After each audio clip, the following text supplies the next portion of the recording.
SRA Nation. We're excited to get this season off with a bang. I think they're all taking tires. And on top of that, it's going to be saucier. It's going to be an all-out shootout to the end.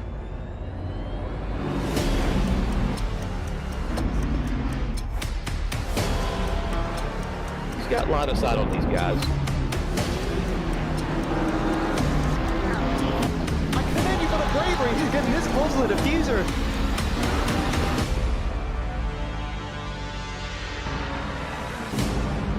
All you gotta do is win the race. You don't have to lead a whole bunch of laps.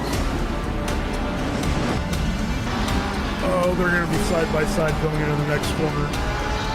Oh, that's a big contact in the back of the field. Can't stay out there like this. He stayed in it! We're off and away for SRA. Hello everyone, welcome to tonight's broadcast. You have Sam and Dan here bringing you with D2 round 7 at the Red Bull Ring. Sam, do you want to introduce yourself and then we'll jump into the track map? Yeah, hey guys, it's me, Sam again. It's nice to have our updated graphics there, I guess. Just me and Dan coming back from last week. Let's see what the track looks like. So Red Bull Ring is new for, well, I guess in the last, like, I want to say 6 months or so. I don't know. Time doesn't exist. But not too many of us have had this this track, maybe in some other games. But that means that maybe people haven't practiced as much. So that'll be very interesting to see if anyone is turning in some super fast laps in qualifying to put them near the front, or if someone needs a little bit extra practice. It's a big open map.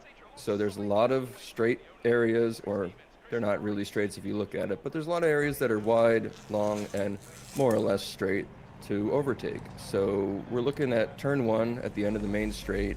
You pretty much slam on your brakes, let off, hug the turn, and try to just get going as fast as you can back onto the, very long, almost straight after that.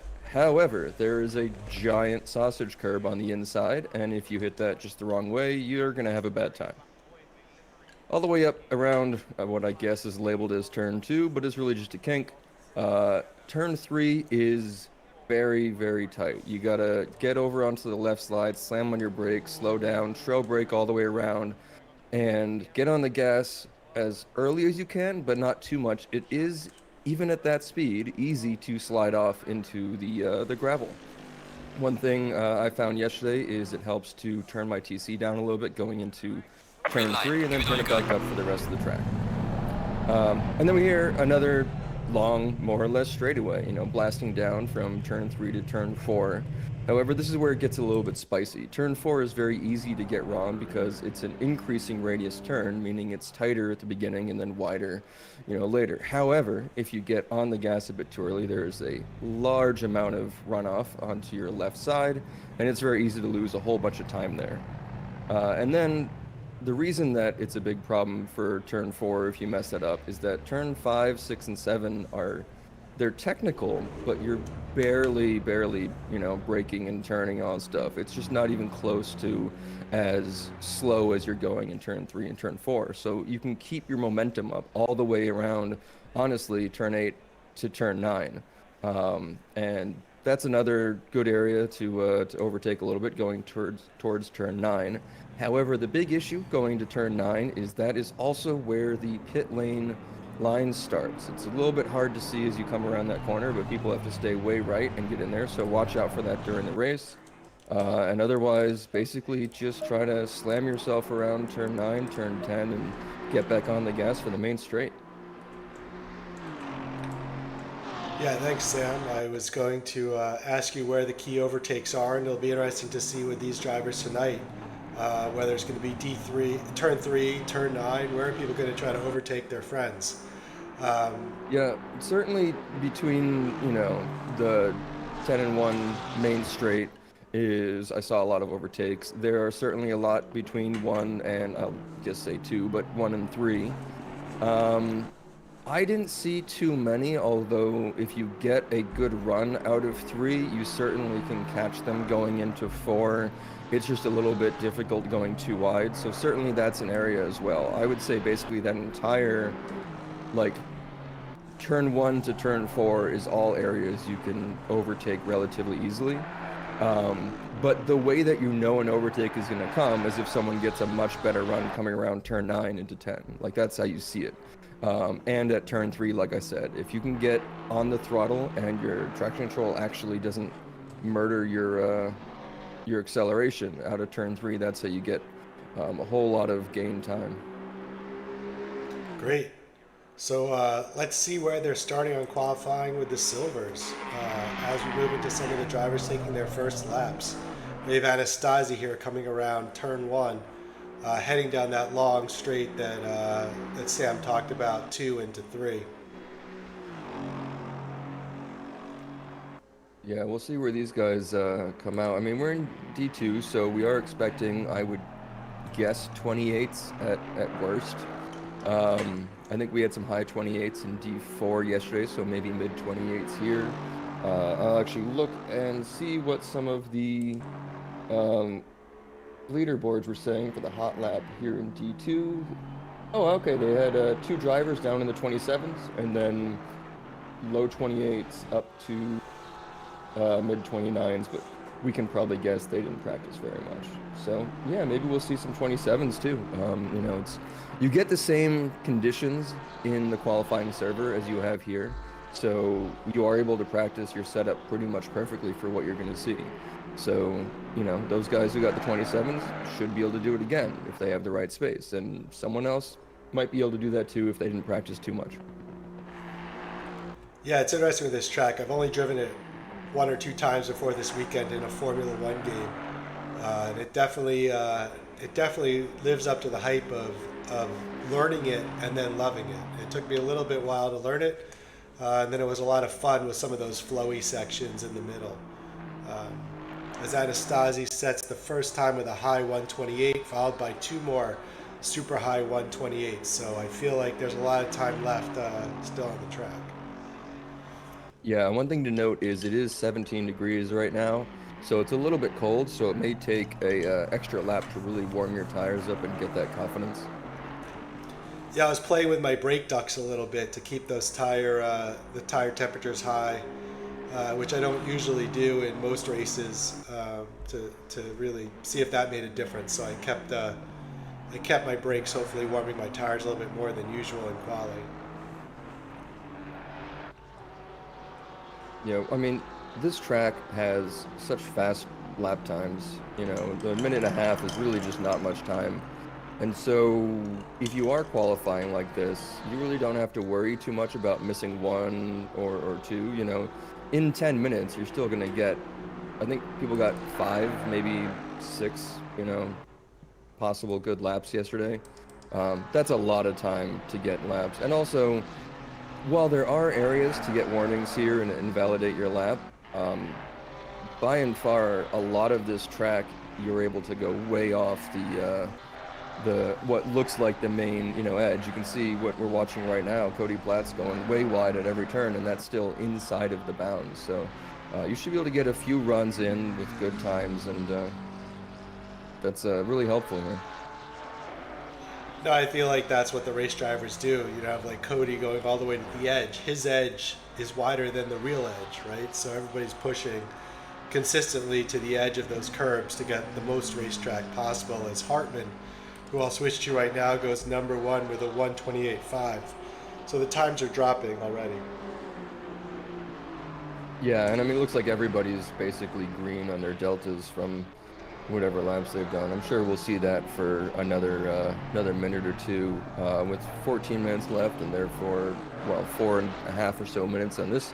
For silver, they have at least 2, maybe 3 laps to go, so we're nowhere near the end of this right now. Yeah, it looked like Hartman caught a little bit of traffic here. We'll see how that affects their future qualifying. Looks like they're right on line with their last lap, but that's always what I worry about if I'm not number 1. Catching up to some other drivers that'll slow me down or mess up my concentration. Yeah, I mean, you kind of have to put it on the driver though, right? Because, you have a lot of time, like we're saying, or at least enough. And you can spread out, no one's allowed to overtake you. So you give yourself enough of a gap, then you should be fine. And if you look at the track map right now, there are not that many gaps. There's a couple bunches of people. Now, there may be some, gaps here or there between them that are fine, yes or no. But if you make one mistake and lose a second or a couple seconds going off, you're actually pretty close to some of these guys and pretty close to ruining their lap. So I think I would rather see on the track map more evenly spaced cars if you don't want to worry about that sort of thing. Yeah, totally agreed. You have that outlap to really space yourselves out. You might as well take advantage of it. I'll switch over to Moffitt as Moffitt goes number one with a 128.4. Definitely the leader right now. Everyone else is, as you've mentioned, Sam, is improving over their last laps really. So we'll see how this shakes out with another 3 minutes left in qualifying. Yeah, actually, something to add. If you are running in sort of tighter clumps than the more open gaps, like I was saying, you may get a benefit of some slipstream. So you may be able to, get a little bit more of that advantage over somebody else's lap. No, that's an important point, especially when you get to some of these tracks with really long straightaways, and all the straightaways here. Maybe you can catch a little arrow going into the last few corners, maybe, or even to start your lap. Yeah, I mean, you certainly don't want to try to do that because that will put you too close to the car in front of you in case something happens. So it's kind of a bad move and a risky plan to do, but it's still something that can happen. And if you go too close, you might end up having some bad air actually messing up your downforce. Exactly. So we have Anastasi ahead by 1/10 of a second here, not improving on the prior lap. So right now we have Moffitt and Platt, who are 2 and 3, who are not lost some time on this lap, but they were definitely pushing to go ahead of Anastasi for number 1 in the silvers. Yeah, and I mean, who we're watching here, Anastasi, he will have probably enough time to get another lap in, but going all the way back around to whoever's coming up the turn 2 right now, they will probably not, or at least they would be the last one to come around. Everyone else is done between those two cars, or outside of those two cars, I'll say. Yeah, I'm going to switch to Moffitt. Moffitt's up 0.18 right now over prior lap, which would put them ahead of Anastasi if they can continue this lap. So, just trying to see where they are on track. There is a lot of red, too. I mean, a lot of people invalidating their laps, still driving. I don't know why. I guess, okay, like I said, they can cross the line and get going again. So we'll see if those switch back to green in their very last lap. Yeah, so Moffitt lost some time.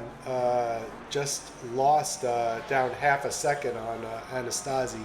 Not improving right now on their time. The next possible is Platt to still gain on Anastasi here. And I'm sure the gold drivers are starting to queue up at the end of the pit lane as they have 20 seconds before they can leave. So if you haven't crossed the line in 20 seconds, you cannot complete another lap. We probably have the last silver driver crossing the line right now who can still do another lap.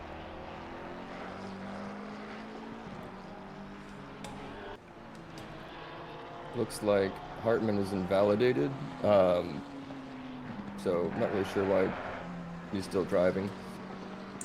But it doesn't look like many people are in the green by anything more than a tenth or two, so I don't think we'll see too much of a change. Yeah, we maybe have a place Key. here or there. Yeah, we have Key coming up with 0.16 of a second with a few turns to go. It's possible, but not likely to pass Anastasi at this point. And we'll take silver pole as I'm branding it this week. So Anastasi, Moffitt, and Platt have the top three as the golds go out on track. and have a little bit time before they start their qualifying laps. We'll switch to the standings as they currently exist. We have Diaz, Sacombe, and Damiani at the top of the leaderboard, really setting themselves apart from the other drivers. It's going to be difficult for a lot of massive movement right now, unless there's some drop rounds that I can't figure out real time. Those three have definitely taken over the top of the leaderboard. If we move to the team standings, we see that there's some close racing at the top.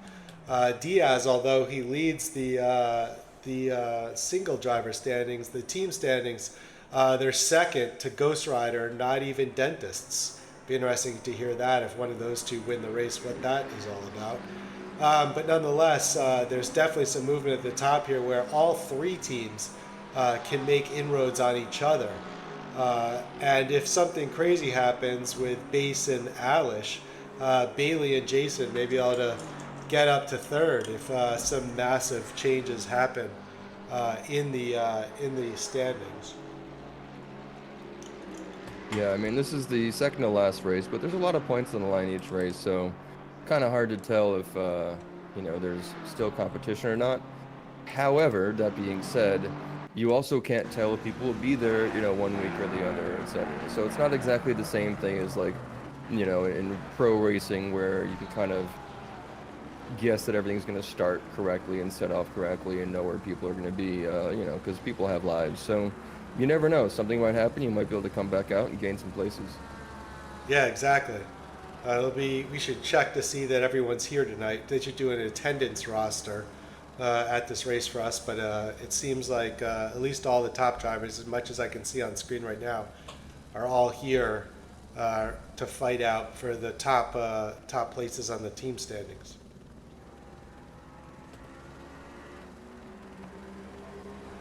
So I picked up Stefiuk here in the helicopter cam,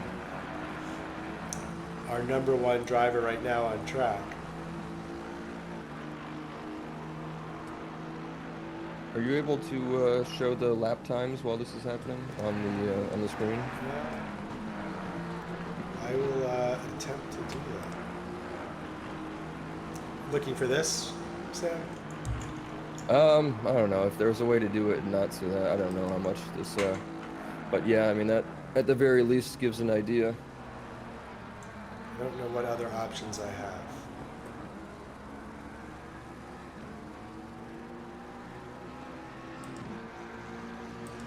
I think that's my only option that I know of.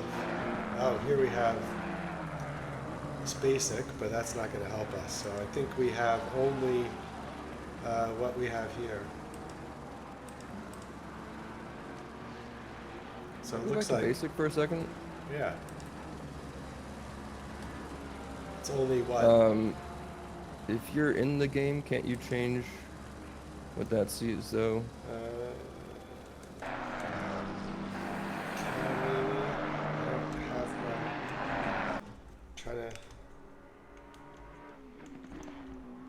Yeah, maybe not. Maybe because you're following one person. Either way, you know, trying. So we've got just under 5 minutes left, 3 or 4 laps for everyone to keep going here. Let's see who's up at top. We still have our silver drivers up top. We have Dunham, who I'll switch to here. Well, now we have Palmieri, our first driver going into the 127s with the 127.8 on pole, followed by Dunham with a 128.2. So the gold drivers, and then Lakshmi coming in 3 and Charles coming in 4. So all of the gold drivers are stepping up right now and putting in those fast qualifying times. Yeah, Palmieri on the lap times for the week actually set the fastest lap for this division. Excellent. So replicating it in race conditions, which is always nice to see. Yeah, you know who we don't see up there just yet? I don't know if he's running, if you check out some of the names, but yeah, okay, there we go. Guy Manperson set the second fastest lap, so I assume he'll be improving a fair bit. And there were some silvers that were up there too. So, you know, we may not see too much of a difference in silver and gold. Yeah, Guy Manperson is currently only 0.15 of a second ahead of their best time, which is a 1:28.7. So definitely not currently fighting for the top of the leaderboard when it comes to qualifying.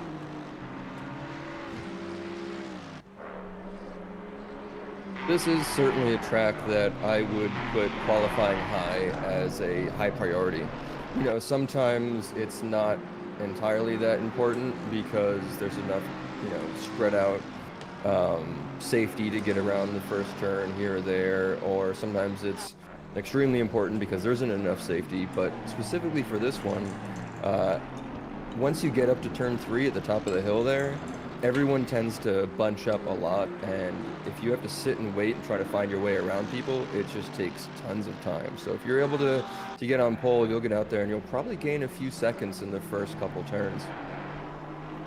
No, I think that'd be interesting as this race continues to feel your thoughts on pitting early versus waiting to pit, and what some of the different strategies will be for these drivers. And coming out, and where they come out. I went from somewhere around 9 to 22nd waiting to pit, so there's a lot of time that you can gain or lose on track, I think.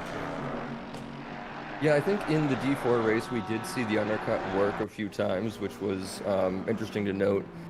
I think one of the big issues is because of how fast this track is. Like I said, a 1.5-minute lap is really not much.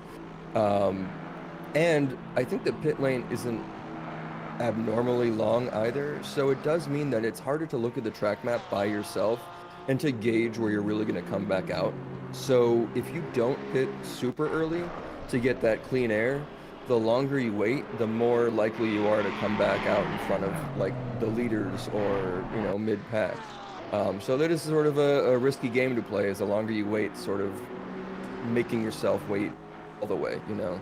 Wait super long or not long at all. That's sort of your best choices. Yeah, as Dunham goes to number 2 right here, ahead of Manperson and Lakshmi. So there's a very tight window between 2, 3, and 4, somewhere around 4/10 of a sec, or 4/100 of a second. Excuse me. I was gonna say, yeah, that's hundredths. That's a serious tight race there for 2, 3, 4. It is, and yet they're all multiple tenths away from Palmieri, you know, the only one in the 27th. So I'm not seeing anyone gaining a ton on this current lap. Maybe they'll get back across the line and send it for another one, but it does seem like I was expecting maybe a couple more 27s.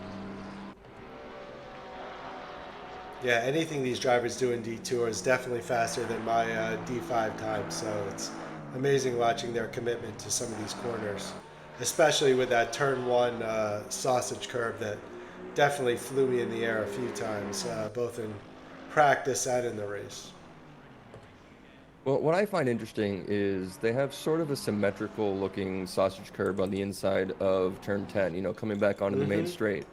But because you're coming downhill and because there's so much of a like drop right there, you can basically just kill it and not really worry about it in almost any car. I mean, I was able to go right over it a bunch of times and it didn't really do that much to me. Certainly if you hit it the wrong way, it can still be a nuisance, but the amount of times I just sort of went over it without worrying is staggering, I would say, compared to what I would expect, especially in the Porsche. Yeah, for sure. The only one that really threw me was turn 1. Everything else you could most likely absorb. Manperson is now number 2, not necessarily improving, so Palmieri looks like they'll continue and take pole at this point. So number 1 Palmieri, number 2 Manperson, number 3 Dunham, and number 4 Lakshmi, followed by Secombe in the BMW. At number 5, not likely to improve currently on their time, but we'll switch to Secombe, who's on a lap still. There was a flash of yellow just after turn 3 a little while ago. I do wonder if that messed up some of the other drivers, and none of them are really going to improve now. Somebody might have had an off. Yeah. I feel like no one lifts through yellows here like they do in real racing. So, but no, nonetheless, it can definitely. Oh, it's not lifting. It's more like it happens right in front of you. Yeah, You know. exactly. So it looks like we're close to the end right here. Damiani's still on track with the only one who might be in green. So we'll see if Damiani can improve on their time, but likely not to change. Somebody down the line was in green also. Scroll down a bit. There we go. Yeah, Krawczyk looks like he could. Yep. There we go. Move it to 17. So 21 to 17 is a nice lift. Give them some good thoughts going into the race. And yeah, Damiani. Yep, that looks like it. Damiani going to 7th. So that was a nice increase for both Damiani and Krawczyk going into the beginning of the race. So good luck, everyone. We'll be sure to watch it all happen in 2 minutes and 26 seconds.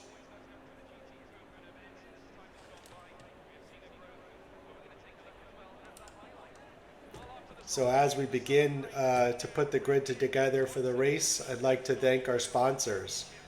Our huge thank you to our SRA sponsors and title sponsors for supporting us here at SRA, as well as support from Documise, a modern business solution for product management. Go to documise.com to learn more today. And support from RetroSaga, a North American-based gaming company that provides accessories for your favorite classic systems, including Nintendo, Sega, PlayStation, and much more. Enhance your retro gaming experience today at retrosaga.ca. And a big thank you to our affiliates, Track Racer. Experience redefined gaming with Track Racer's high-quality sim rigs and accessories. Use code SRATE at checkout to support us. Armamentario, a toolbox for ACC that will enhance your chance to win. A fully customizable and enhanced HUD to change the way you experience ACC. AT3D Sim Shop. Upgrade your sim racing experience with premium 3D printed accessories, featuring precision crafted magnetic shifters, sleek cable management solutions, versatile Stream Deck mounts, and immersive dashboard displays. Their innovative designs enhance performance and style. Elevate every lap with top-tier quality and craftsmanship at at3d.net. That is at3d.net. And go to Go Setups, premium esports setups for everyone.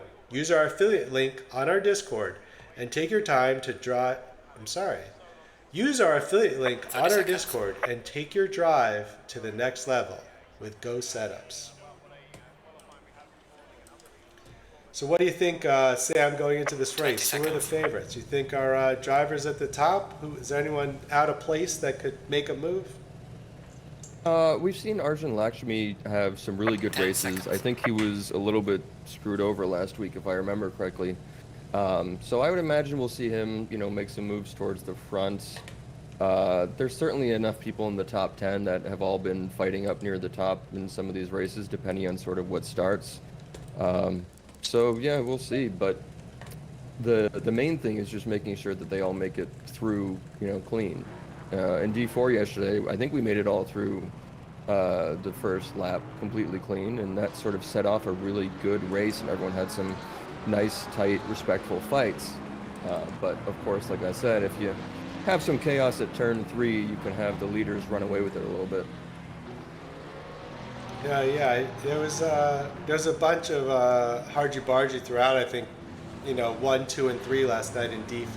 I felt like I was either pinned in or smushed or bumped or who knows. So it'll be interesting to see what these guys do. Hopefully more respectful and cleaner. Maybe not respect, but hopefully cleaner than the D5 race last night, from my recollection.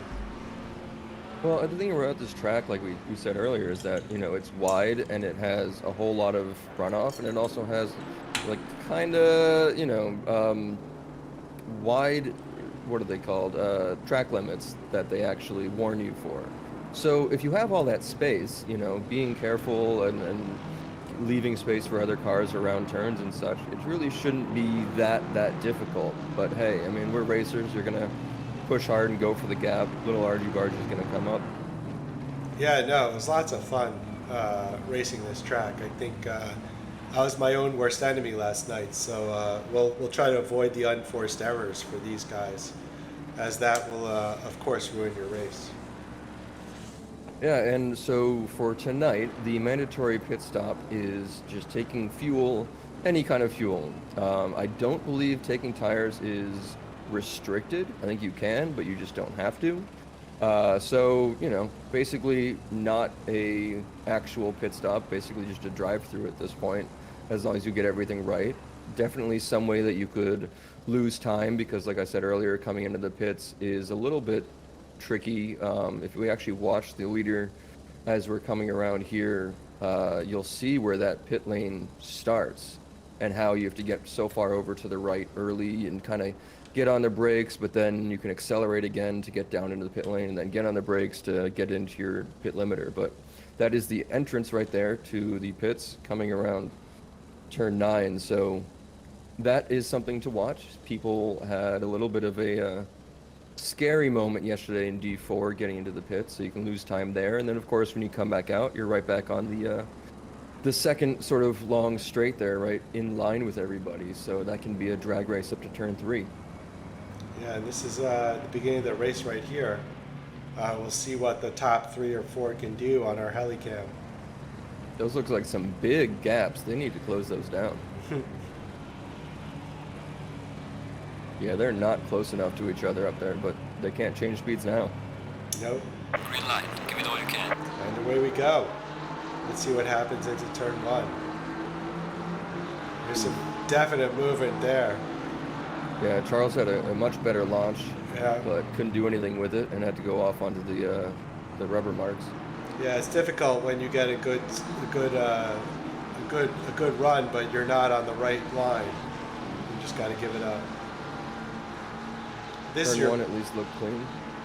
this is your point earlier. Can 1 and 2 sneak away here as everyone else bunches up in turn 3? Yeah, I mean, at the very least, it looks like 1, 2, 3 would have the advantage here. It does look like they have at least a few car lengths. And I mean, that really is going to pay off dividends. But it is the first lap. You know, you've got cold tires, cold brakes. There's, you know, slowing down for each of these turns with a group is going to slow you down. There's a slinky effect that happens, so can't really tell right now. Yeah, I mean, this first stint in the race, I think you can gain a few places, but really that long game is definitely going to show here. As long as you place high in qualifying, you can definitely win out towards the end of the race. It's difficult to pass, but it can be done. Definitely with the difference in balance of performance with these cars. Even with like a minus 20 kilograms, the Porsche was still not quick on the straights compared to some of the other cars. No, but I will say that, you know, because the way that you get out of turn 10 onto the main straight, because of the massive sausage curve on the inside of turn 1, those are ways that people can lose their momentum going onto long straights, and that's a great way to do it better and get the pass done just by doing that. And I believe we have 3 or 4 people that decided to take the first lap pit stop. Yeah, we've got 1, 2, 3, 4, 5, 6 cars in the pits. Steffiak, Kay, Allen, Schlitz, Kish, and Diggs, all in the pits, and they're all leaving right now. So you can see on the track map on the internal, on the inset on the screen, you can see that other group of cars all behind the leaders there. So an interesting strategy. You called that earlier in the broadcast, that some people might want to pit early or pit all the way at the end. Well, so now here's the problem, right? If you pit early and you want to get out and have some clean air and go, that's great. If you pit and a whole bunch of other people pit early with you, you better hope that they're either faster than you or slower than you, because having to fight them didn't really gain you that benefit of clean air. You know, you're still going to have a battle on your hands immediately after coming out of the pit. So that many people coming in might have just been some bad luck for a few of them, and maybe just the leader of the early pitters is going to have that clean air to get away with. Yeah, so I think the leader of the early pitters, as you put it, might be key.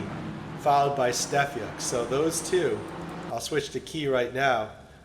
Key's leading that. You can see him as the red dot on our track map, is leading that group. So it'll be interesting when all the leaders pit ultimately, where they're going to be relative to Key, and could they take advantage of that clean air. Well, stay on him right now, because Yeah. we'll see as the two people who pitted on the second lap are going to be coming out of the pits right now, and they might just create a longer group of this second, early pitters. Yeah, it looks like they weren't exactly in line, but they will jump out into the middle of the early pit group. Yeah, it looks like it. And Stefyuk's still there hanging on to the tail of Key. So definitely another strategy to look out for in this race. Yeah, I wonder if we'll see anyone else on lap 3 now going into the pits and just have this sort of steady, early pit stop until we make the entire snake turn into the secondary snake. Yeah, it seems like a crazy snake game here where you're like moving from one to the other. Yeah, if we go back up to the top. Sorry, go ahead, Sam. Oh, no, go. I was just going to say that, one of the main benefits of pitting early here is that while everyone is still moving slowly around in that big pack up front, you can sort of catch them up and gain a ton of time that way. And I know people did that yesterday. However, there are just some issues with having that long of a stint on your tires. So just something to look out for is if you've gone for the early pit stop, you got to make sure you can stay safe near the end and defend your position. Exactly. We have Platt. Platt is your lap number 3 pitter. So Platt goes in the front of the pack, and we'll see where they come out. They're currently ahead of Key, but we'll see where Platt comes out right now. There's Platt, and there's Key passing Platt. We'll see if he can stay ahead of Stefyuk. Yeah, so how many in the first 3 laps do we have now? Key, we've got 20 down to 28. Okay, so we have 9, I Whoa. guess. And then we see some action there at the top.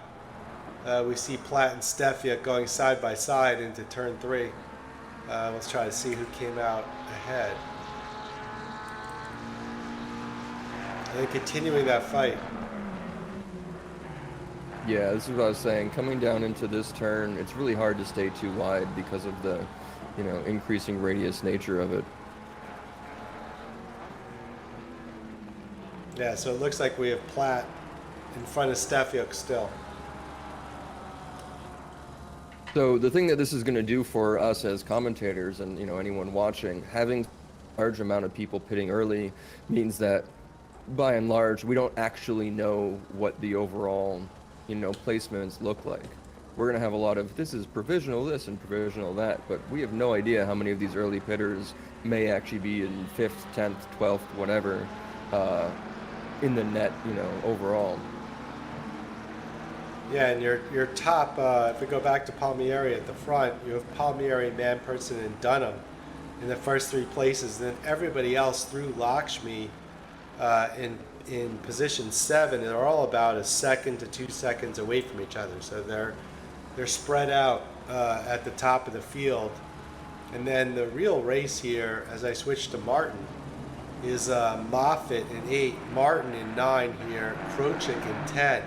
Those 3 are battling each other, as we can see on screen right now, for positions 8, 9, and 10. So that's the closest racing really that we see, followed by 12, 13, 14, and 15 that we'll switch to in a second. You can kind of see them behind on your shot there.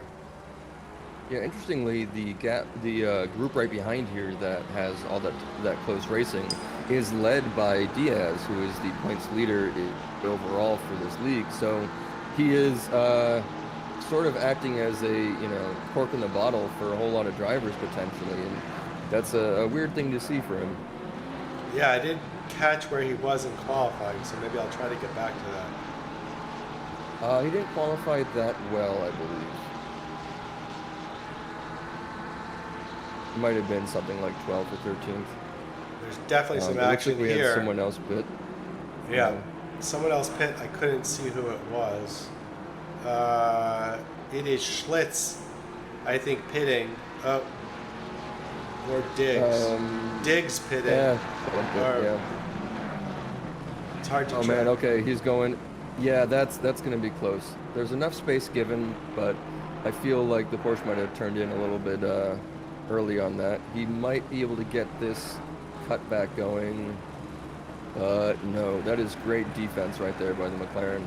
Really holding the space, but also being respectful. Good job. Yeah, it's Krojcik there, I believe. Yeah, I mean, you know, on this track, you go on so many laps that you have a lot of time. Oh, it looks like there's actually an overtake happening right behind them. Or, no, that is a pit stop. See, it's very hard to tell right there where people are going to go for the pits or not. But like I was saying, usually when you're following someone on a track like this, when there's so much open space to see ahead of you, and it's such a short lap, it's very easy to just understand you're going to track this person down.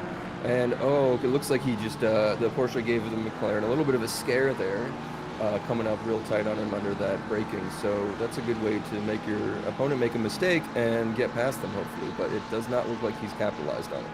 Yeah, let me switch to Anastasi quickly, because Anastasi went into the pits. Now number 19 on track, followed by Key. So Key is now taken ahead. Key, Platt, Stefiuk are all now ahead of Anastasi. Queso, Allen. So Anastasi stayed on track and seems to have gone from provisional top of the leaderboard to 1, 2, 3, 4, 5, 6, maybe 7 behind Key, who is kind of our provisional pitter, number 1 right now. That is a massive change, which doesn't seem to make sense to me. I mean, I would understand that for anyone in like P2 through P10 because they had to slow down, like I was saying. But man, his beginning laps weren't that good. I guess it doesn't make sense. Who knows? We'll see when it happens. So let's switch to Dunham right now. Dunham's in the midst of a battle with Man-Person ahead and Charles right behind. So you can kind of see Charles in that yellow car coming up behind Dunham right now. So they're within a second of each other right here. We'll see if there's any movement on track.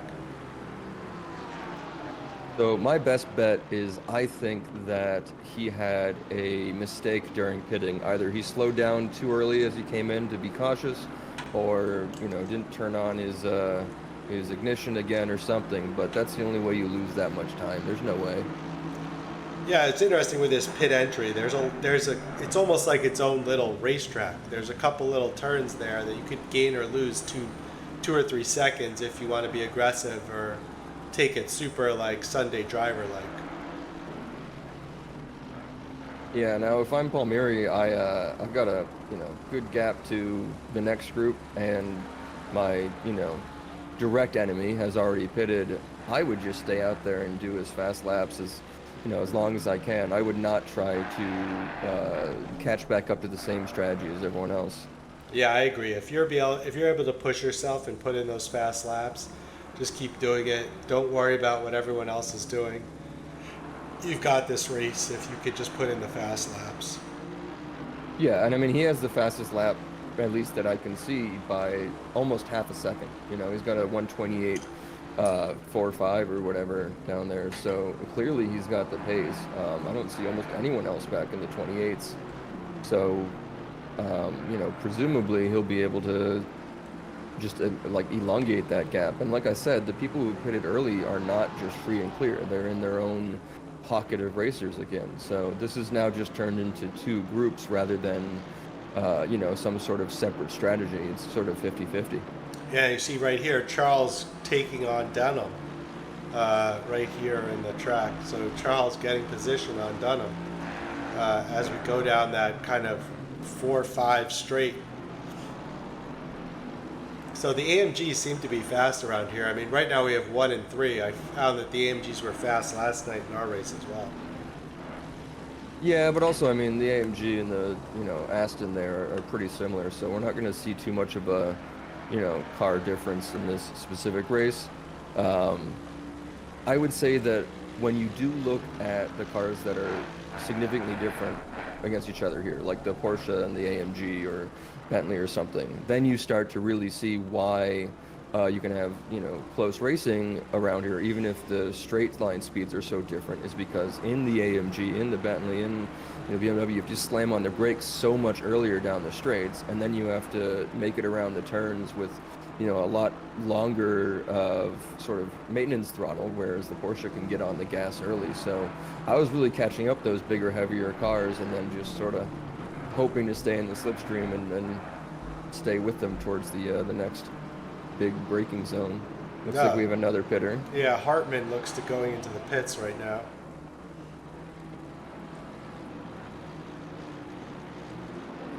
Yeah, and Diaz is out there kind of in no man's land right now in position 10. I'll switch to Diaz. 2 seconds behind Krocek, and Anderson is 0.5 of a second behind Diaz.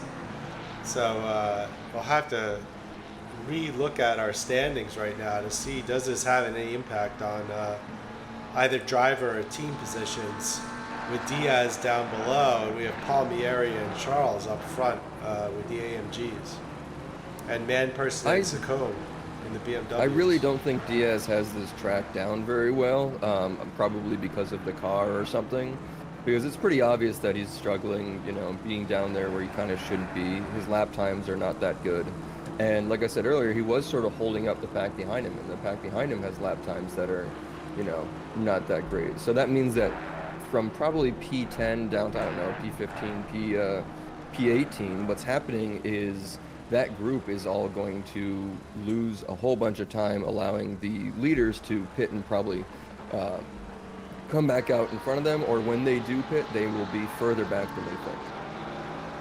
Yeah, we have someone just went into the pits. Might be Berg.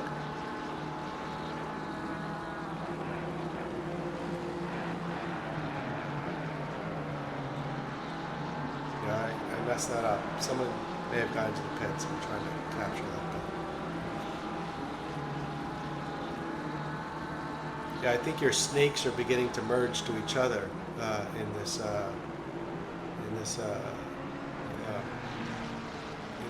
race.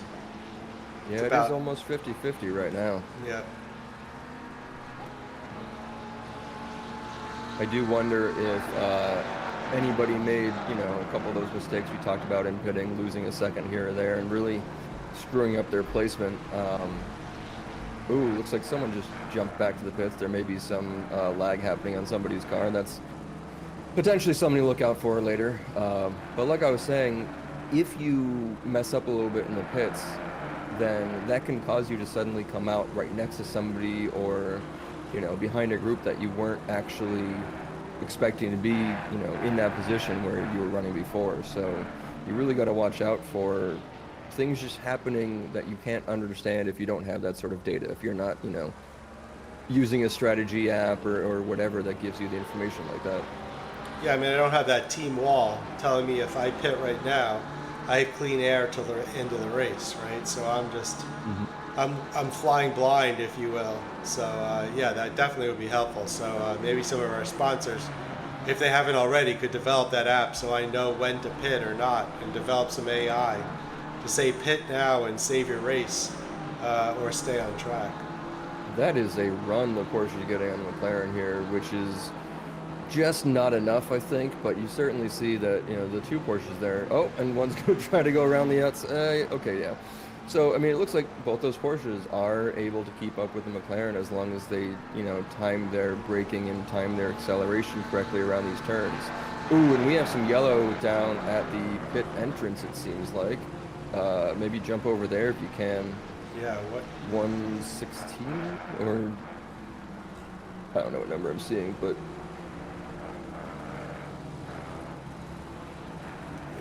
Can't find that. They're moving real slowly on the main straight. We're right in front of the leader right now, actually. If you switch to the leader, we'll see them go past right now.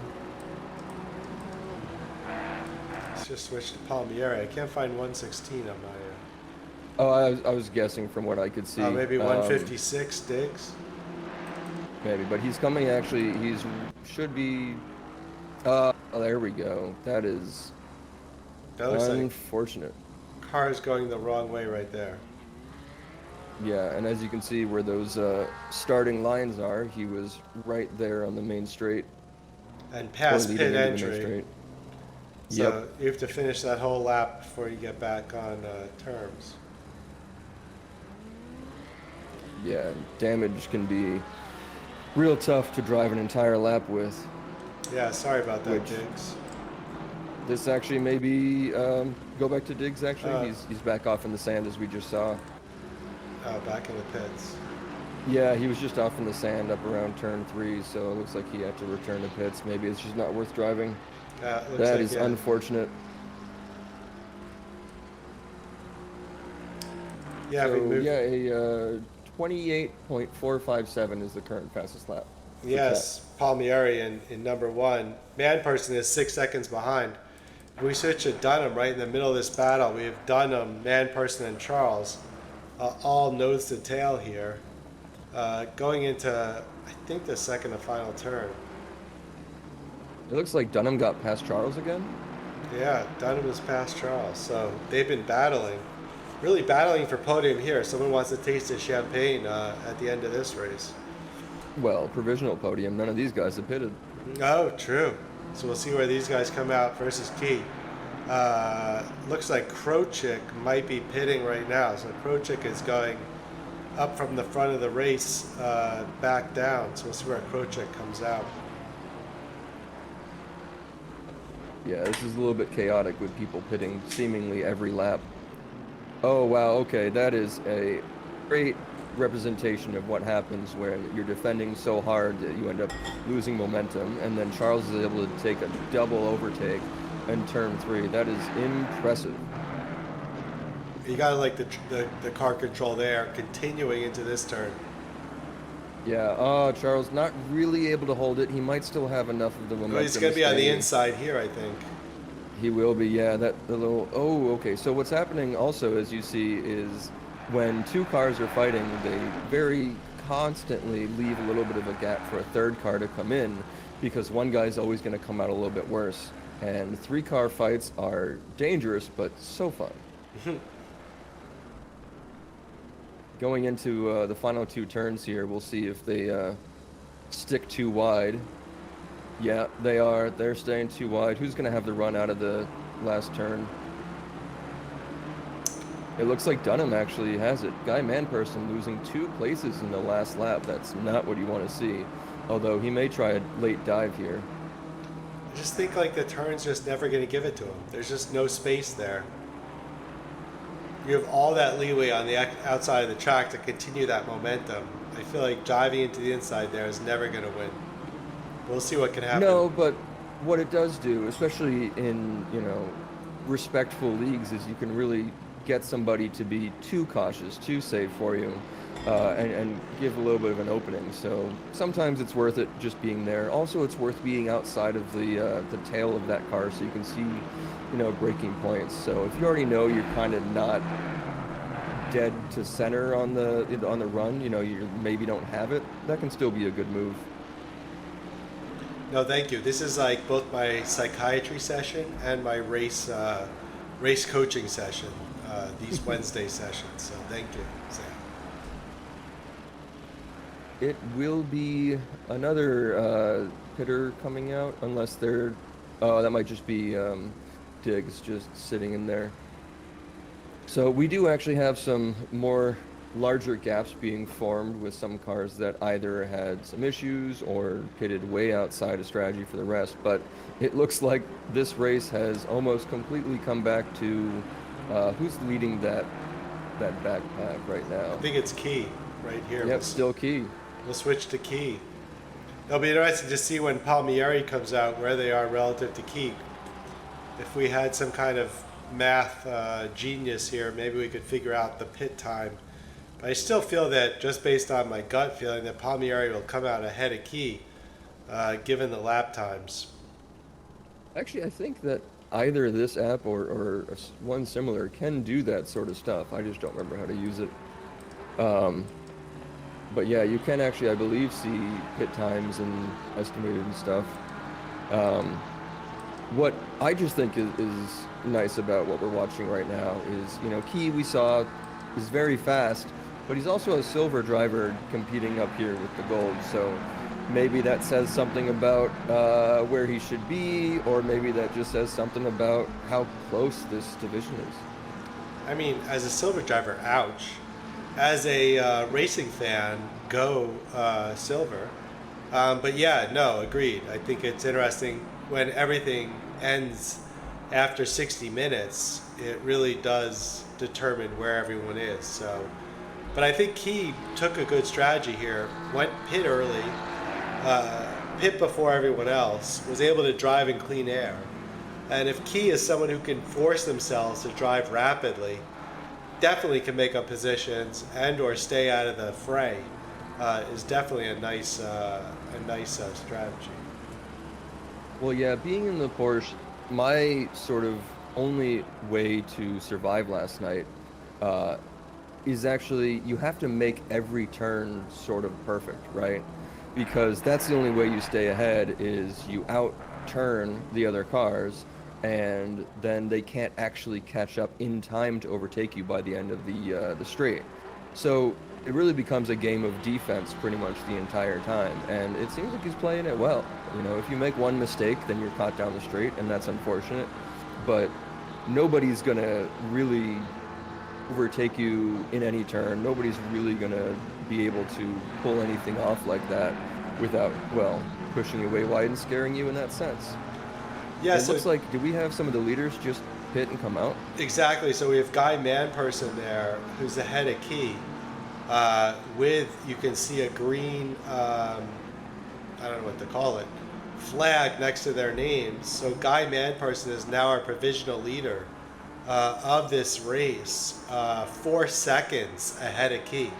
So that ruins my hypothesis that Key couldn't survive with Guy Manperson ahead of him. I only imagine that Palmieri, Charles, and maybe Dunham can also do the same thing once they pit. So Guy, you'd imagine so. I mean, because Guy was way ahead of where Key started in the race. So just because you pit earlier doesn't mean that that gap isn't, still there.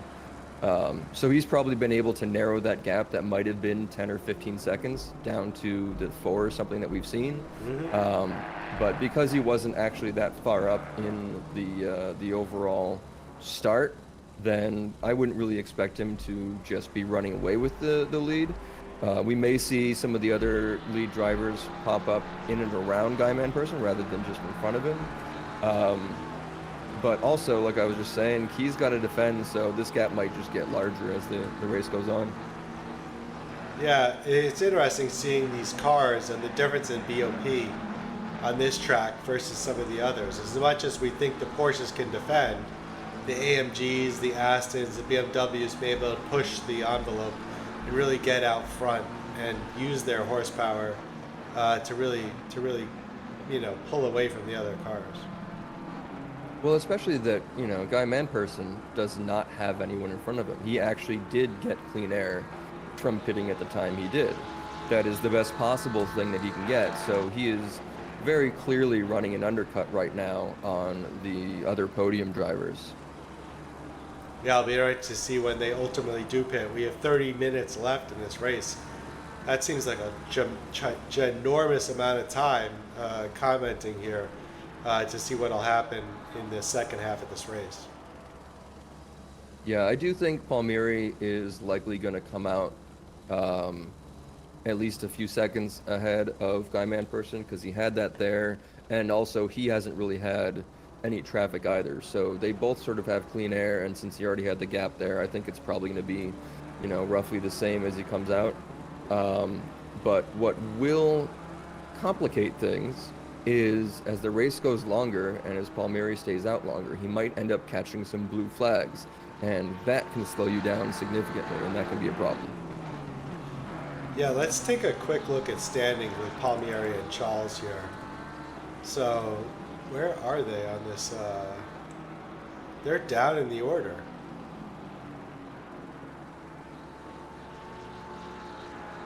Oh, they're all the way down here. They're in number 16 right now.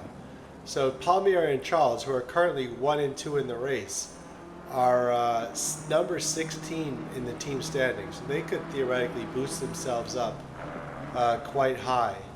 And let's remember Manperson and Sacombe, Diaz and Stefanik maybe in the middle of the pack, and then Damiani and Durham.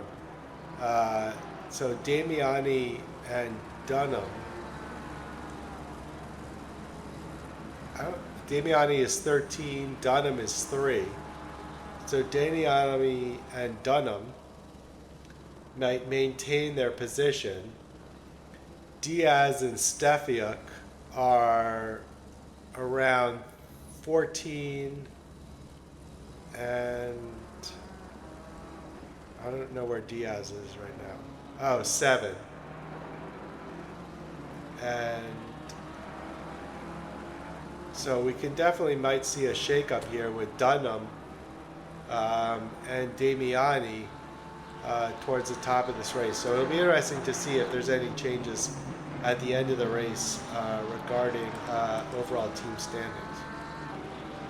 Yeah, I mean, those who haven't pitted, though, are probably going to come out right around where, some of the other teammates are. So, like Secom being in P4 right now was actually 1 or 2 places behind Manperson. So that team is probably going to be, P4, P6 or something provisionally overall.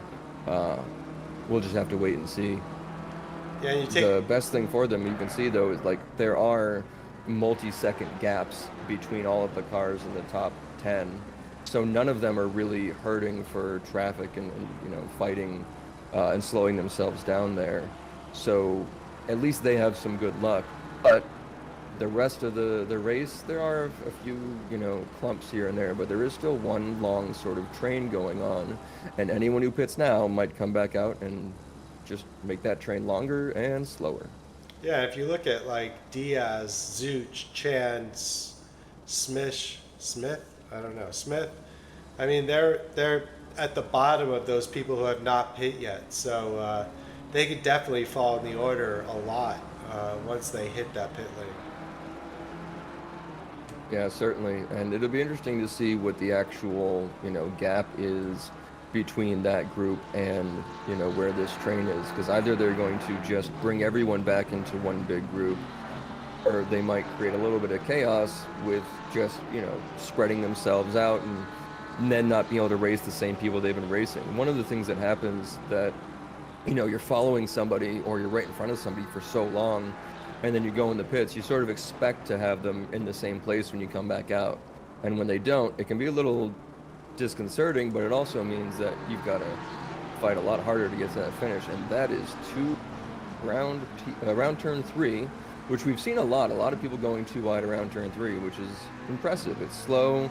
If you get on the gas too early, your traction control can kick in and slow you down or kick you to the side. And staying too wide down here, that is the increasing radius turn, so the leading McLaren should be able to get on the gas and stay ahead.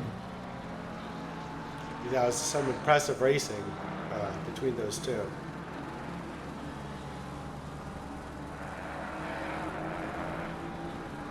Yeah, it looks like we have a whole bunch of McLarens in a row there. It's teammates and some McLaren friends, so you're going to see the cars do roughly the same things on the straights, and they're capable of roughly the same things around the turns. So it is going to be, close racing where you can go too wide and sort of hold the same lines. Yeah, it dropped down the order to 18 through 23 or 25 right here. A lot of cars that are nose to tail fighting each other, as you can see down the main straight.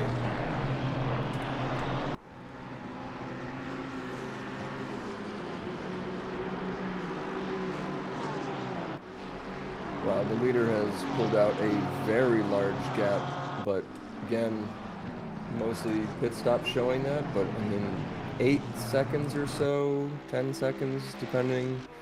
That is, that's going to do them, dividends in the end. Yeah, Palmieri. I think Charles may have just pit. Yep, Charles is in the pit. So let's see where Charles comes out relative to Manperson and Key. Yeah, and surprising that Dunham didn't follow him in to try to cover that. Maybe he thought that some clean air would get him some better laps right after, but at the same time, you know, that's sort of a risk to take when you actually were fighting someone that closely for that long. Yeah, Charles is currently 9. He's coming close to Key and Man Person, so we'll see where Charles comes out. Charles is now 10, so Charles is now behind Man Person. As Charles is exiting the pits, Charles is now 12, behind Key and Damiani. So that's definitely a case where Charles lost out on the overall pit stops. Yeah, I mean, I guess it has to update in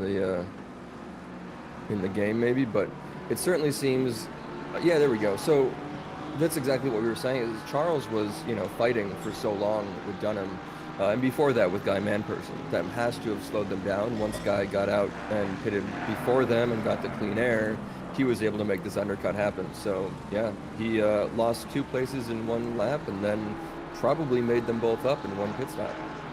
Yeah, it's a big change. Lakshmi may be pitting right now.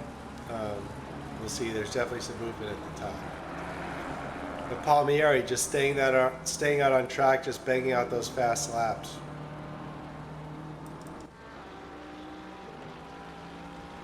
Yeah, Manperson looks like he just set a half-second faster lap than the car in front of him, so he is actually catching up the non-pitters.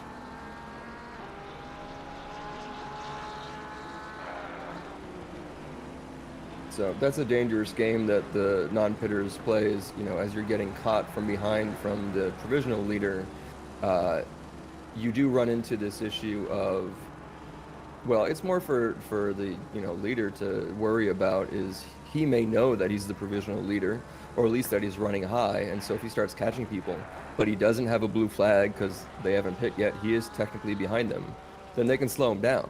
You know, he can't actually just expect them to move over. So if you start catching like that, that can be a little bit of a problem with how well your undercut worked earlier. Yeah, I definitely saw that last night where I was had some cars pitting behind me that I wasn't just going to give them position because they pit before me. We hop into the really big group of close cars that are. Yeah, it looks like maybe. There we go. So they're just coming around into the sort of end of section 2, beginning of section 3 turns. Yeah, we've got Allen, Anderson, really Anastasi, Berg, and Martin, all one behind each other. Yeah, and there's a clump of McLarens and such right in front, also racing a little bit closely. This is, I would imagine, this is where we're expecting some of those late pitters to come out, right in this group. So if you've got a group of 6 or so fighting all within, you know, a second or second and a half of each other, and then we're going to get some of those other late pit stoppers to pop out, that's what I think is going to happen. Yeah, we only have 8 cars that have yet to pit, so the majority of the cars have already pit. So we'll see where these guys come out. Other than Palmieri, I guess I'll restate that. It seems like everyone is, on average, probably about 4 or 5 seconds away from each other. So there could be a dramatic or a less dramatic change because these guys are going to spread out, as you said, Sam, in that group of 18, 19, 20, maybe some 13s and 12s, but they're not all going to be one behind each other when they come out of the pits.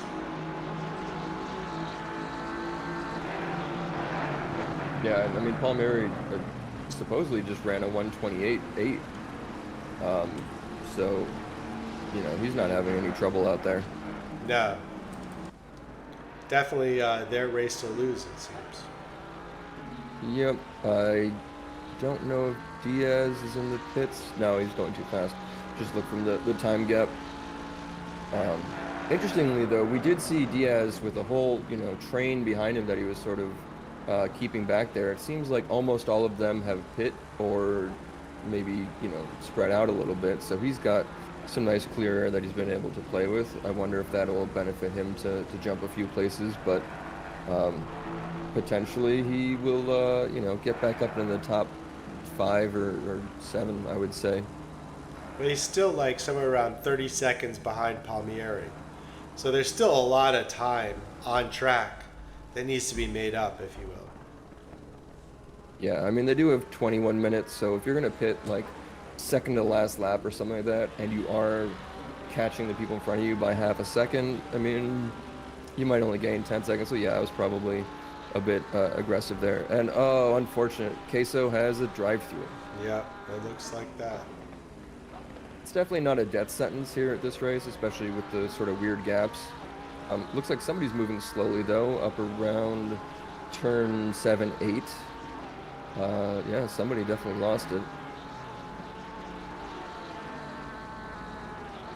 I can't see the car number. Yeah, they must have just lost a few places in a row real quick.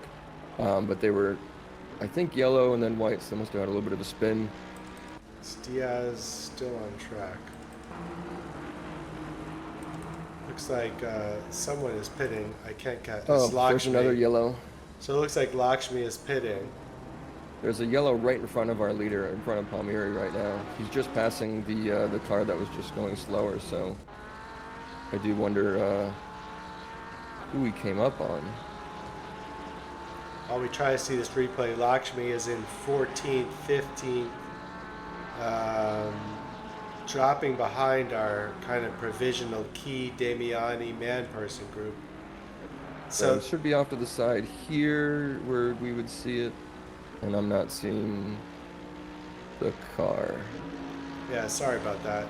But this is the issue. Oh, it's no problem. This is the issue that I found last night. Lakshmi just dropped from, I don't know, let's say around 5 or 6 to 25th. Still stationary in the pitch, just leaving, 26. So I wonder if the undercut here is very powerful into clean air. Oh yeah, it certainly was. Yeah, I mean that's... Lakshmi dropping into 26th place from somewhere in the top 10, I don't know exactly where, is a dramatic change to their race.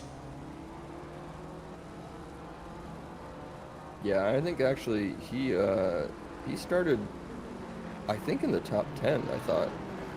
So I didn't think that he was in that position sort of just based on only pit stops. So that is definitely unfortunate. I know I'm way in the back of the pack, but I gained something like 3 places in my undercut yesterday. So with big gaps in the back and doing that, you're going to see big gaps or small gaps in the front causing much larger undercut differences.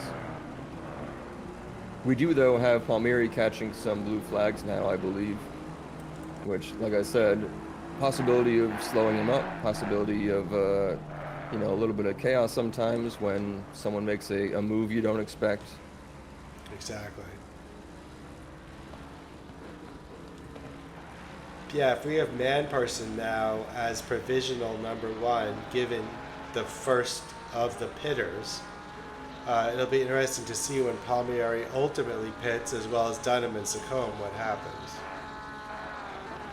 Well, what's really interesting about this is Key has stayed in front of Damiani, and also he's maintained roughly the 4 to 5 second gap that man-person had when he came out. So Key isn't actually losing time to man-person, even though he's been defending for his life, and he's staying right there in provisional P2 right now. That is very impressive. I do still imagine that Palmieri and maybe Dunham will come out, or maybe just Palmieri will come out sort of in that group as well.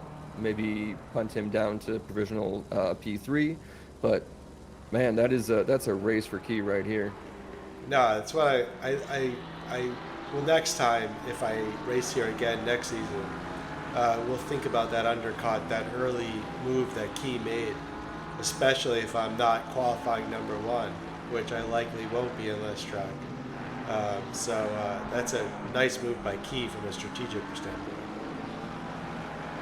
Yeah, I will say for me, strategy sometimes is more dependent on just sort of how I'm feeling physically, right? So, doing that sort of undercut might be great, but then am I currently feeling like I can go 56 minutes straight, with a close fight and on this sort of track? Or would it be nicer to have 30 minutes and then take like a couple second break as I'm going slow through the pits and then get going? That tends to make up my mind a lot because I'm just not that experienced, I guess. I don't have as much time, doing this. So it's more important for me to be consistent and sort of be safe than it is to try for these actual race strategies. But I do still think about them, and I knew that it worked yesterday for me, sort of unintentionally. I think that's why it goes back to Palmieri.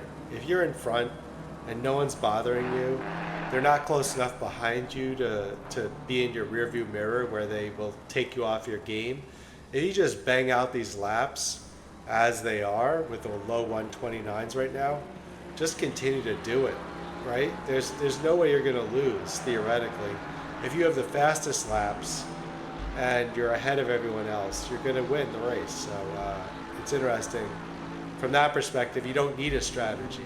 You just bang out the laps and you just go into the pits with about, 7 minutes left.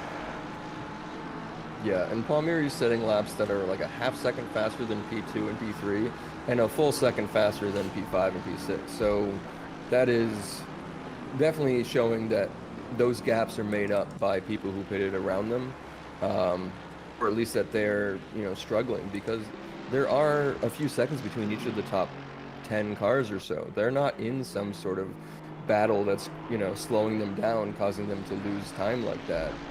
Palmieri is just setting these ridiculous laps. That was another 28.6. Yeah, so I mean, it's just time trialing at this point. Just basically just putting in those laps. I don't care what everyone else does. I'm going to win this race on my own. Well, as he catches these blue flags here, maybe he's using a little bit of a slipstream as well. Hopefully they move out of his way real quickly, so we should keep an eye on this just in case.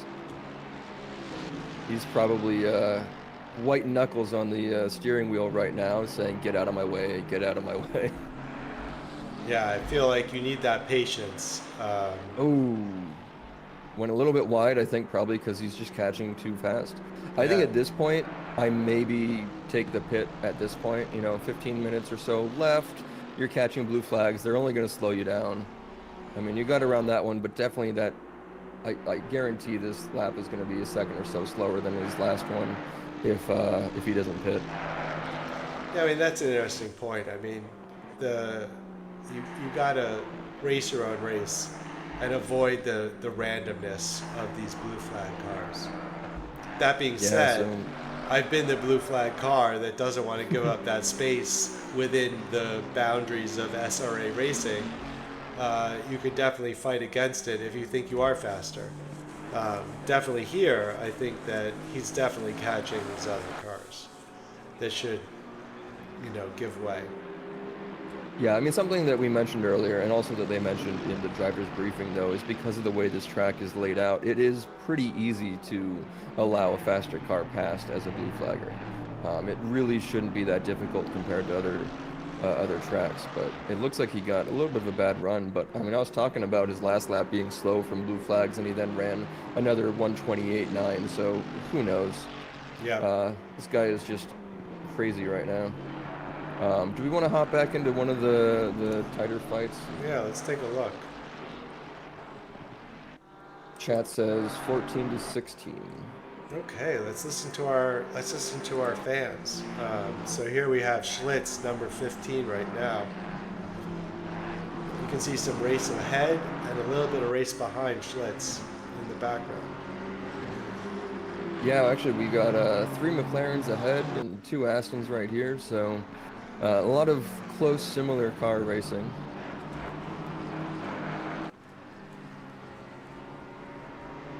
Looks like they're all running similar lap times as well. But those lap times are, pretty... Actually, they're probably pretty good for at this point. They've already pitted. They're running pretty well. They've got low fuel. One of the things that, certainly the Porsche needs to start doing, and probably the McLaren as well, is start adjusting your brake bias because of the weight you've lost from that fuel, making a bigger difference on the lighter cars. Yeah, so how much do you adjust that for us racers that don't necessarily do that on a race-by-race basis? I think I usually end up about um, 5 or 6 clicks forward in the Porsche at the end of the race from where I started. So because I think the clicks go by like 0.2, right? Is that it? Something like that, I think. Yeah, so I am usually increasing 1 or 2 around, I would say, the halfway mark. And then it sort of is, I forgot the word for it, but essentially it's diminishing how often, or it's increasing how often you have to change it, because the gas diminishes the weight a little bit faster than you'd think. So it ends up being sort of like 1 or 2 at the half, one more in the next 10 or so minutes, one more in the next 10 or so minutes, and then maybe one more near the end. And I very, very much notice my braking being worse if I don't make those adjustments, having me go longer than I thought. So I have to brake either earlier or, not trail brake as much. And then as soon as you make that adjustment, literally 1 click, most of the times it's just back to the way you were feeling, and everything feels good. Yes, this is the driver coaching that we need from the Porsche drivers to maintain our mediocrity in the overall leaderboard. So thank you for that, Sam. Well, that's what I was also saying about turn 3 here, right? Is, if you watch my laps from last night, every single time I came around turn 1, I was then adjusting my traction control down a notch from 3 to 2, so that in turn 3 you can get on the gas and not have traction control, just completely cut your ability to throttle out. And I was constantly better than everybody around me in that turn. I mean, I'm not that good, so I should not have been better. That trick was working amazingly well, and as long as I remembered to pump it back up by the next big turn, everything was copacetic. And even if I didn't remember too much, that traction control difference wasn't crazy to overcome, but it certainly helped a lot making that one change every lap. I would say it's not necessarily a trick. I would say it's your skill. You're using your tools as a racing driver to stay ahead or close behind the person in front of you. As we get into these last 10 minutes, we've only had one drive-through, so not bad. I didn't actually get any warnings last night, which I was surprised about, but some of the other drivers said they had 2 or 3 by the end. Will be interesting to see if any reds start popping up, but we've only got 7 few people to pit left, so we will see. That's usually the biggest time where people get, red drive-through SG30s, etc. Yeah, there was relatively little off-track penalties, as you've been saying throughout this race. They give you a lot of latitude to play with. And even when you did go wide, where I think I actually gained time, it still said that I didn't. Definitely going into that last corner, if you go wide on turn 9, you can stay on throttle through 10 and likely maintain time where there was no penalty attached. So, that was definitely beneficial for my race. We need to hop on board Guy Manperson.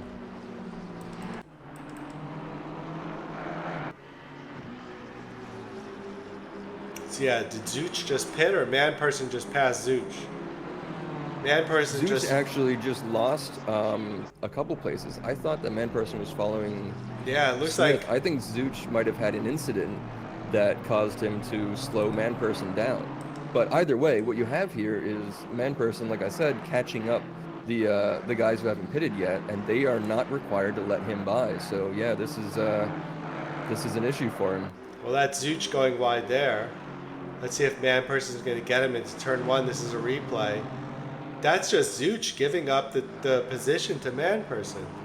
Yeah, that's him knowing that it's not really his race, that he hasn't pitted yet. So that's a great job. He wasn't actually a blue flag there, but hey, I mean, that's knowing what's going on. Yeah, so nice gentlemanly racing there by Zooch, who, as you said, still needs to pit. So Manperson still provisional number 1 on track with the top 6 yet to pit. And Manperson did just set a 128 high 9s, but Palmieri with a 1:28.6. So it definitely looks like Palmieri has been slightly faster as he's had this open air. I think he'll be able to come back out in P1 in the pits. He might have been able to pull off the overcut here. Yeah, so we have man person 2, 10, 20. I mean, we're talking about somewhere around 50 seconds between man person and Palmieri. I don't know about the pit differential, but that seems really high to make it 50 seconds or higher. Yeah, and it looks like we have about 5 laps left here, so we should expect the final pit stop crew to come in sometime soon. You don't want to make it wait too long. That can be an issue if you forget or just run things a bit. Exactly. You don't want to miss that last window and then ruin your race. So we'll see what happens. I mean, keep in mind the pit window ends a minute before the race ends. Exactly. I get scared that if I spin out or something, I'm not going to make that window. Yeah, and I mean, it shouldn't happen here, but also if you fueled yourself really close, and then you didn't change your pit strategy to give yourself a few liters back because you're going with the splash and dash, that can also, end up seeing some cars run out of fuel. Yeah, and I was the last of the drivers on the final lap, so I had a whole nother lap to finish. Ooh. So definitely, if you under fuel by a whole lap, you might not make it to the end of that. Yeah, that's unfortunate. I actually, I think last night, me and the guy behind me were the 2 cars right in front of the leader as he finished. So we had a whole lap to go, but then the guy behind me destroyed me at turn 1. So we had a little bit of a slow last lap, but it was just us 2. No positions lost. No time, no hard. Right. No harm, no foul. There you go. Yeah, we're down to 5 minutes left in the race. Still with our top 6 to pit plus Zuch in number 8. Yep.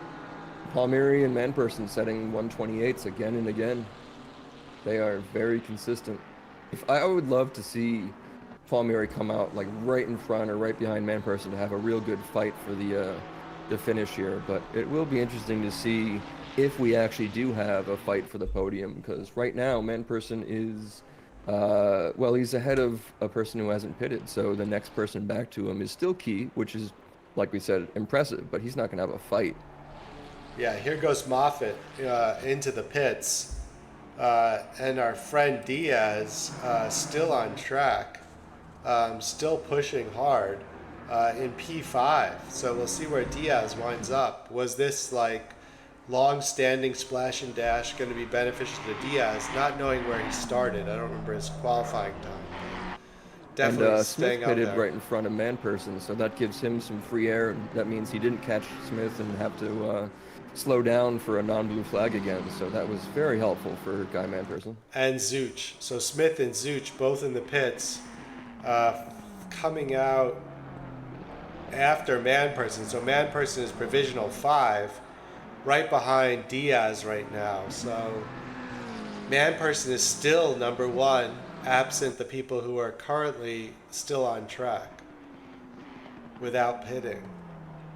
Yeah, he has actually gained a few seconds on Key, which I imagine is them going through some traffic and also Key defending. However, Damiani seems to have lost half a second or so on Key. It looks like that's not as close of a battle anymore. If Key can stay, consistent, he might see himself on the podium. Yeah, it's going to be tight. It looks like the top 3 are all in the pits right now, so we'll see what happens when they come out. I'll switch to Manperson right now. Diaz has yet to pit, but the top 3 have all gone into the pits, so we'll see where Palmieri comes out relative to Diaz right now for the lead of this race. I think he just came back out. Yeah, let's switch He to did. Palmieri. So Palmieri's on track. So That is a huge lead. So I'll switch back to Manperson. See where the others are. Here we see someone leaving the pits. I don't know who it is. So Manperson's provisional 2. Dunham right behind maybe. I'm going to switch to Helicam. Yeah, that looks like Dunham. So Dunham. So Manperson was able to maintain 2 to Palmieri with Dunham right behind. So this is the race for 2 and 3.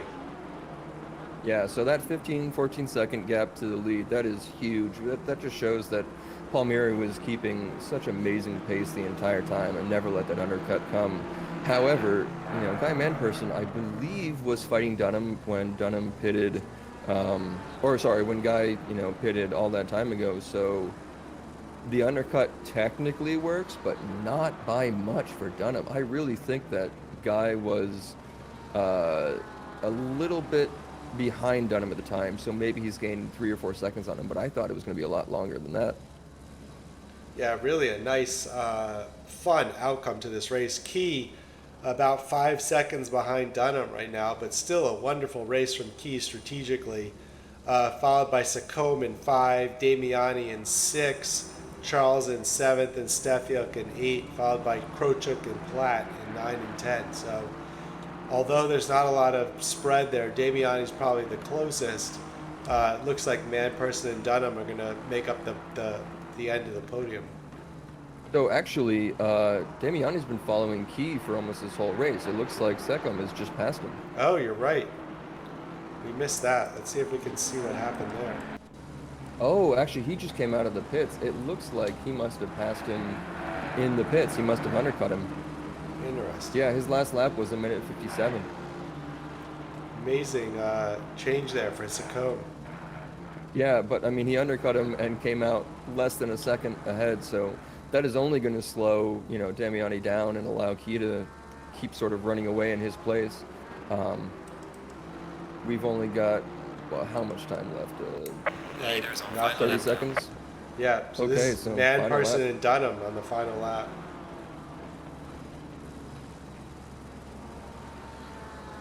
Yeah, we'll stay with these guys, and then we should hop back to Damiani and Yeah. maybe Stefiuk after that, depending on how we're seeing things. Here's these last 2 turns. They are ripe for a late dive. But he is definitely not close enough to pull anything off. I mean, Neither has unless finished the race. Manperson goes wide and, gets a little bit too confident. But no, there we go. That's how it's going to finish. P2 and P3 in the podium. Great job, guys. Now I'll switch back to Damiani and Sacombe here. Again, not enough placement. Drop back to Stefiuk right here. Coming up on the back end of Charles. Just not enough going to the line. Yeah, it looks So- like these guys are probably all going to finish in the way we have them now. Let's see, back to P13-14 fight.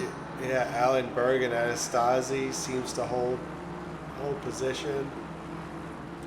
And then lastly, Smith coming up on the Ooh. back.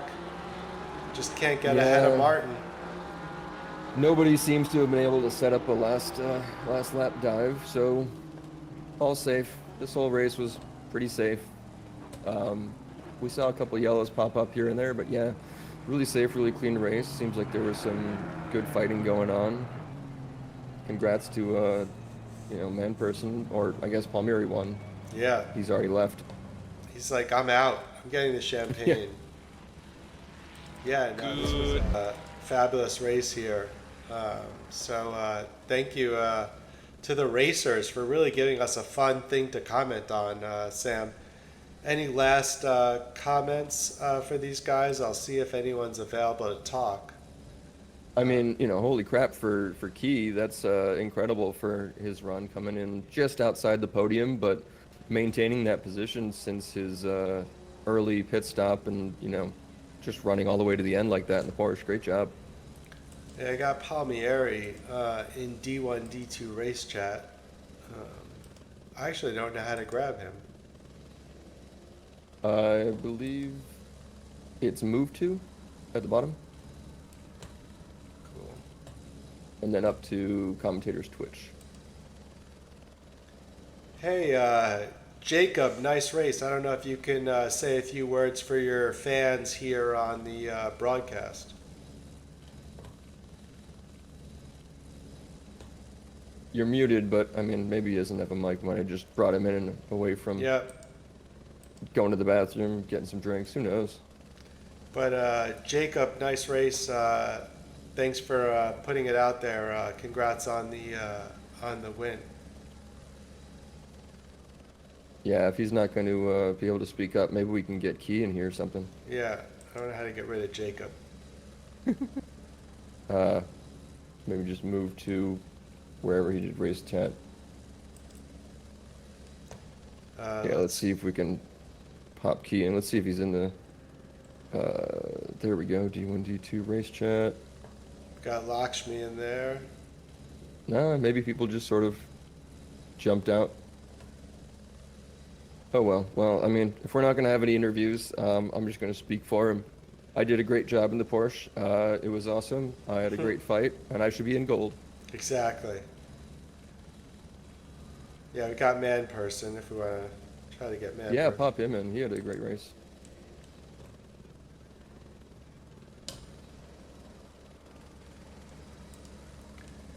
Hey, Mr. Man Person, we grabbed you into the end of the race chat if you're able to talk. Yeah, sure. What's up? Yeah, that was fantastic. We really loved all aspects of that race. Can you give us a heads up on kind of what you were thinking as you drove to success there? Don't crash in T1. Nice. I knew Palmieri he's going to walk away, so I just was trying to stay as close as I could to him out of T1 to try to get a gap on P2, 3, or 3, 4. And then I just sort of settled in and then made one mistake and got somebody right up on my bumper. Yeah, it looks like you you lost 2 places, I believe, on 1 lap, and then either it was that lap or the one after where you pitted, and then you undercut both of those guys easily. Yeah, the mistake was actually, what is that, T6, the first of the left-handers. I clipped the start of the curb and bounced the car, and I lost over half a second, and I think Dunham got right up on me, and that's what slowed us all down. And so Mikhail got right on us, and then, yeah, it was 2-3 laps of a 3-car battle. It was a ton of fun, but we were bleeding so much time, so I saw that, actually it was Jason called out that there was a gap to pit into. So quickly sent it into the pits there and hoped that I had some sort of pace and clean air. As you So did. what I was wondering is, so you're coming up on slower cars, but they haven't pitted yet. So technically, they don't have to give way for you. Did you have any trouble with that? No, didn't have any trouble. Moira made a slight mistake in the last corner, and then she quickly moved over and let me through, even though technically she probably could have kept the position. So it was, no, there was no trouble. I just caught up to someone else right at the end of the race, but they had to pit. So it just all worked out. Yeah, that's lucky. Yeah, I figured that it would be a lot less fun running in clean air, but it would probably be a lot better than trying to 3 or 4 car battle my way to a podium. Well, you and Palmieri were running within a few tenths of each other pretty much the whole time. A lot of 128. So certainly, you know, if he hadn't gotten away and you weren't fighting for that, might have been a lot closer if things had worked out just slightly differently. But you should know you were running the same. Yeah, well, that's good to know. I figured, yeah, if I didn't make that one mistake and get a car, if we didn't get into the battle, I thought that maybe if he made a mistake towards the end, I'd have a chance if I just stuck within a couple seconds. But I don't know. I'll take a P2. That works. No, we really enjoyed seeing you as kind of that provisional head of the race for much of it. So thank you for giving us something fun to comment on. And nice job there, keeping the consistency throughout the race. Yeah, it was, I don't know. I love this track. It's almost as much fun in the GT3s as it is the GT2s. Yeah, it's great. I'll watch a replay to get that joy and apply it to my racing. So thanks again, Guy. Thanks very much. So yeah, thanks to everyone for watching our broadcast tonight. Sam, excellent commentary as usual. Look forward to the last race of the season next week at Silverstone. See if anyone can do anything in the teams.